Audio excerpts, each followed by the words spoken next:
Now let us take midpoint theorem second part. Midpoint theorem, you know that in triangle, line segment formed by joining midpoint of two sides of triangle is parallel to third side and it is half of third side.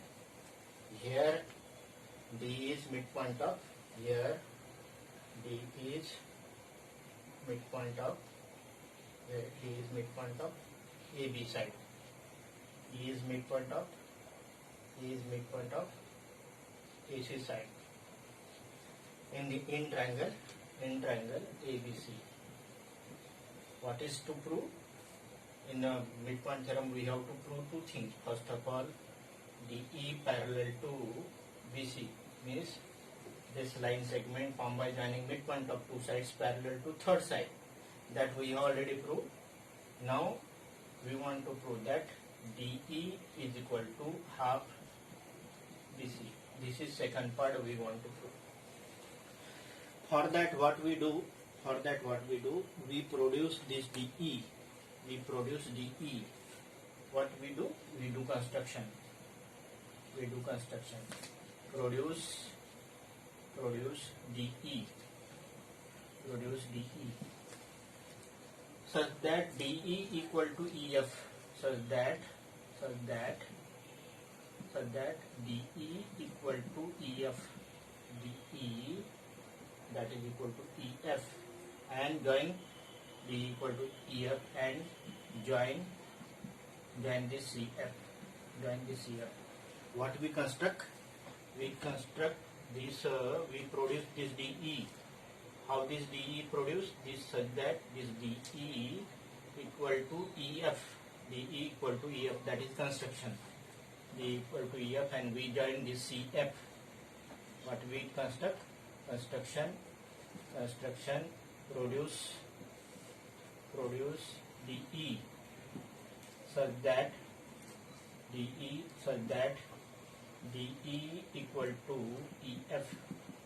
So we produce DE such that DE equal to EF and join CF. That is what's construction. Now what we have got? We have got these two triangles. One triangle and triangle AED. In triangle AED and CEF and triangle CEF. First of all, you know that what is given. This D is midpoint of AB and AE is midpoint of E is midpoint of AC. Means in this triangle AE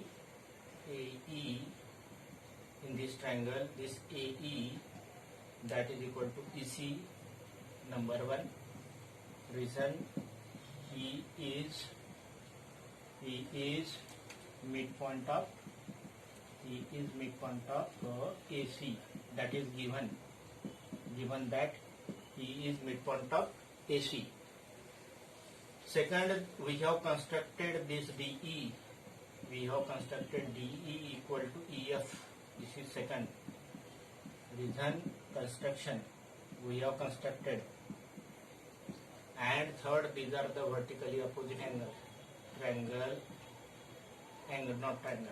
Angle AED that is equal to angle CEF. Number 3, vertically opposite angles. And from equations 1, 2 and 3 by SAS condition, from 1, 2 and 3 by SAS condition, triangle AED congruent to triangle CEF. And if these two triangles are congruent, then what happen? Corresponding parts are equal. Means what happen? At that time this CF become equal to AD, implies If these two triangles are congruent, then CF equal to become AD. CF equal to AD. CF equal to AD. Number 4, CPCT. CPCT. But you know that AD equal to BD. But this what say CF equal to AD. But we know that AD equal to BD. AD equal to BD. Because D is midpoint of AB. D is midpoint of AB. So from 4th and 5th, from equations 4th and 5th, what we conclude, the CF equal to AD and AD equal to BD means CF equal to BD. CF equal to BD, say equation number 8. So what we have done? We have done that this CF equal to this BD. CF equal to BD. Now you know that this angle,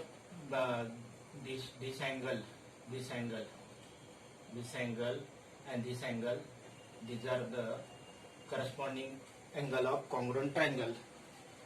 In this both triangle, this triangle AED, congruent to triangle CEF. Triangle AD congruent to triangle CEF implies corresponding angles. This angle ADE, that is equal to angle CFE. Say equation number 6. And if these are two equal angles, means condition is like this. This is what say AD and this is what say CF. If these angles are equal, alternate angles are equal, you know that if two triangles, if two lines are parallel, then alternate interior angles are equal. Here alternate interior angles are equal implies this AD parallel to CF. AD and AB are both same, that is AB parallel to CF, that is BD parallel to CF. All these are have the same meaning. AD parallel to CF means AB parallel to CF, that is BD parallel to CF. BD parallel to CF, that is equation number B, and reason is converse of alternate interior angle theorem. And from A and B, in A what happened? In A what is given? What we have proved? CF equal to BD, and in B equation what we have proved? CF parallel to BD. So CF equal to BD and CF parallel to BD.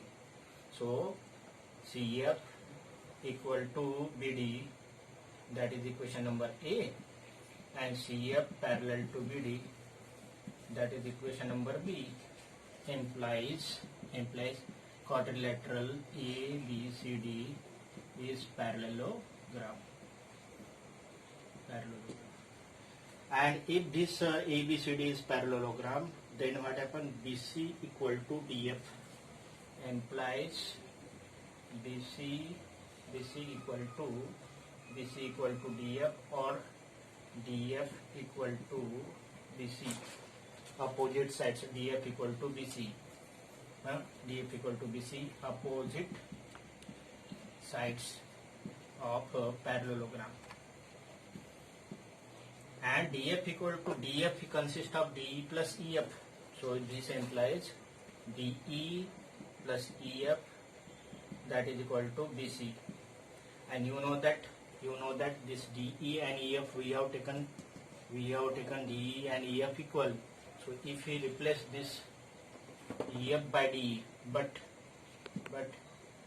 DE equal to EF implies this equation become DE plus DE that is equal to BC. DE plus DE that is equal to BC. This implies 2 times DE equal to BC implies DE equal to half BC. D equal to half BC. D equal to half. So this 2 times DE equal to BC implies DE equal to half of BC. That is second part of the step.